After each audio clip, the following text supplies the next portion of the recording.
دو روز کے بعد میلہ لگنے جا رہا ہے. ہم کہہ سکتے ہیں کہ بہت بڑا یہ میلہ ہوگا, انتخابی میلہ گلگت بلتستان کے اندر, جہاں کی اپڈیٹس جو ہمارے تک پہنچی ہیں وہ آپ کو بتا دیتے ہیں کہ پی ٹی آئی اور اتحادی جماعتوں کے درمیان کیا ہو رہا ہے. پی ٹی آئی وفاق کے اندر تو اتحادی جماعتوں کے ساتھ موجود ہے, ان کے ساتھ اتحاد کیا ہوا ہے اور ایک مشترکہ اپوزیشن بنائی ہوئی ہے, لیکن when it comes to Gilgit Baltistan تو بہت سے امیدوار جو ہیں نا ان کے اوپر ابھی بھی ڈیڈ لاک ختم نہیں ہو سکا. اطلاعات یہ ہیں کہ پی ٹی آئی قیادت نے سب سے پہلے پشتونخوا ملی عوامی پارٹی جو کہ پی کے میپ ہے اس کے نشان پر لڑنے کے لیے محمود اچکزئی سے رابطہ کیا تھا اور اس سلسلے میں ناکامی دیکھنی پڑی. اس کے بعد متحدہ مجلس عمل کے ساتھ بھی ان کا اتحاد نہیں ہو پایا انتخابات کے لیے. اچھا, ہمارے پاس پی ٹی آئی کی طرف سے جو شکوہ پہلے اٹھایا گیا وہ یہ اٹھایا گیا کہ لیول پلینگ فیلڈ نہیں مل پا رہی. دوسری دفعہ جو ہمارے پاس شکوہ آیا وہ یہ آیا کہ ہم لوگوں کو یہاں پہ کیمپین نہیں کرنے دی جا رہی, اور پھر اس کے بعد جو شکوہ آیا وہ یہ آیا کہ اب اتحاد کے اندر بھی شامل نہیں کیا جا رہا. اس کو آپ شکوہ سمجھیں یا آپ اس کو کیمپیننگ کی یا اسٹریٹجی کی ویکنس سمجھیں. دوسری جانب عوامی ایکشن کمیٹی کے مطالبات کے مطابق جو عوامی ایکشن کمیٹی جو ہے اس کے مطابق جو ایشو سامنے آ رہا ہے وہ یہ آ رہا ہے کہ نشستیں تھیں 16 کہ جن 16 نشستوں کے اوپر ان کو کہا گیا اپوزیشن پارٹی کی طرف سے کہ آپ آ جائیں اور آپ آ کے یہاں پہ ہمارے ساتھ گورنمنٹ بنائیں یا ان سیٹوں کے اوپر آپ ہمارے ساتھ آ کے کھیلیں, لیکن اس کھیل سے بھی ان کو اگری نہیں کرنے کا موقع ملا اور اس میں سے بھی یہ باہر ہو چکے. اچھا, اگر ہم اس ایشو کو دیکھیں اور پی ٹی آئی کو دیکھیں تو آپ کو نہیں لگتا کہ once the most popular party in Pakistan is now in shambles? اچھا, بہت سارے لوگ کہتے ہیں کہ ابھی بھی دا موسٹ پاپولر پارٹی ہے بٹ انتخاباتی فیصلہ کریں گے. ہمارے ساتھ اس وقت موجود ہیں سینیٹر ہمایوں میمن صاحب, پاکستان تحریک انصاف کے سینئر رہنما بھی ہیں.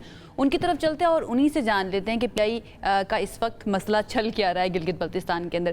میمن صاحب, تھینک یو سو مچ ہمیں جوائن کرنے کے لیے. سب سے پہلا سوال اگین انتخابات سے متعلق کہ یہ جو پی ٹی آئی نے گلگت بلتستان کے لیے جن جن جماعتوں سے رابطہ کیا تھا وہ کون سی تھی؟ کیا پی کے میپ اور ایم ڈبلیو ایم ہی تھی, اور مذاکرات ناکام کیوں ہوئے؟ بسم اللہ الرحمن الرحیم. دیکھیں, مجھے اس کے ڈیٹیلز کا نہیں پتا کہ کن کن کے ساتھ ہوئے ہیں مذاکرات کا, لیکن اس میں بیسیکلی وہاں پہ اگر آپ گلگت بلتستان کے اگر آپ وہ دیکھیں تو اس میں نارملی گلگت بلتستان اور جو آزاد کشمیر ہے یہ ہمیشہ جو بھی فیڈرل میں جو جماعتیں ہوتی ہیں ان کے ساتھ جاتی ہے. وہاں پہ اگر دیکھا جائے تو وہاں پہ صرف دو پولیٹیکل پارٹیز ہیں, پیپلز پارٹی ہے اور پی ایم ایل این ہے, اور یہی دونوں کی وہاں پہ پریزنس ہے. لیکن ایکچولی جو سب سے مقبول ترین پارٹی ہے اور جو سب سے زیادہ وہاں پہ اگر آپ دیکھا جائے گراؤنڈ پہ جس طرح پورے پاکستان میں, وہ پاکستان تحریک انصاف ہے. ہمیں کسی کے ساتھ الحاق کرنے کی ایسا ضرورت نہیں ہے, ہم سنگل ہینڈڈلی ان دونوں پولیٹیکل پارٹیز کو ہرا سکتے ہیں. ہاں, اب چونکہ ان کو بھی اس بات کا علم ہے کہ ہم لوگ ان کو ہرا سکتے ہیں, ہم نے صرف ایک وہ کیا تھا ایم ڈبلیو ایم کے ساتھ کہ وہ نشان کے لحاظ سے تھا. اچھا, درمیان میں ہمارا یہ تھا کہ ایک اور پولیٹیکل پارٹی کے ساتھ ہم لوگ کیا تھا, وہ democratic front of Jammu Gilgit Baltistan democratic front, اس کے ساتھ جب ہم نے کیا تھا اس میں یہ تھا کہ ہمیں وہ ایک نشان مل جائے. سنگل ہینڈڈلی ہرا سکتے ہیں, اور گراؤنڈ ریالٹی جس طرح سے آپ بتا رہے ہیں ہوگی اسی طرح, عوام میں پاپولیرٹی بھی ضرور ہوگی. لیکن جہاں سے خبریں آ رہی ہیں, کیا محمود خان اچکزئی کی جماعت کے ساتھ مل کر ان کے انتخابی نشان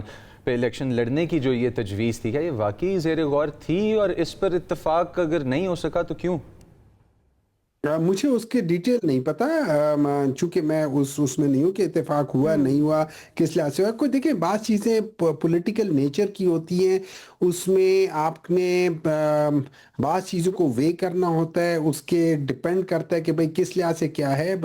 ہمارے لحاظ سے اس وقت کوئی بھی پولیٹیکل پارٹی جو ہے اس کے ساتھ ہے. اگر ہم آلریڈی کسی کے ساتھ آلریڈی گئے ہوئے ہیں تو پھر کسی اور کے پاس جانے کی تک نہیں بنتی میرے لحاظ سے. اگر ہم آلریڈی ایم ڈبلیو ایم کے ساتھ ہیں تو پھر آپ انہی کے ساتھ چلتے رہیں. یا تو ہونا کہ وہ بین ہو جائے یا اس کے اندر کوئی اور مسئلہ ہو تو ٹھیک ہے, otherwise you can continue with them. اور اس دفعہ چونکہ لاسٹ ٹائم تو چلو ایک مسئلہ یہ تھا کہ آپ نے وہ پارلیمانی پارٹی نہیں تھی, لیکن ابھی تو وہ پارلیمانی پارٹی بن گئی ہے نا, تو now you need to take that thing and continue with it. I do not think, to be very honest, I do not think there is a need to change now. اچھا میمن صاحب, کیا یہ درست ہے یہ جو انفارمیشن ہم تک پہنچ رہی ہے کہ پی ٹی آئی نے 16 جماعتوں کے اوپر جو سیٹ ایڈجسٹمنٹ کی بات یا اتحاد کی بات کی جا رہی تھی اس سے انکار کر دیا اور اس کو مکمل مسترد کر دیا؟